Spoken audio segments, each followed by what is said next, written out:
Hampton in the last few years, I think, has awakened to this idea that we're central to so many important historical stories, not just for here, but nationwide. Their importance is nationwide, but their beginnings are here. The Give Me Liberty exhibit is about how enslaved Hamptonians utilized conflict, three in particular that we're looking at: the Revolutionary War, the War of 1812, and the Civil War, as a mechanism for them to attain some degree of their freedom. We have personal stories of individuals who chose a side. You know, for example, Caesar Tarrant, who chose to fight with the Virginians during the Revolutionary War and was returned to his enslaver, only to have his freedom purchased by the government of Virginia later.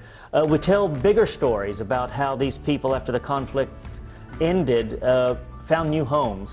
So it goes from the personal to the global. Artifacts we have gathered from all over the country. We have a suite of artifacts that came to us from Nova Scotia.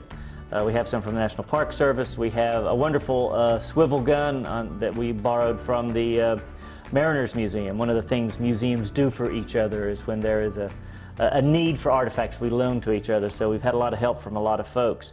We have interactives. We have drummies. It's going to be a loud exhibit. I'm glad my office is downstairs. I want folks to come out here realizing that enslaved folks were not just simply stuck where they were. Some of them had an opportunity presented by conflict to, by their own genius and their own labor, to gain some access to freedom. We are, as the Hampton History Museum, we're very conscious of our position now as geographically and historically a center point for the nation's story.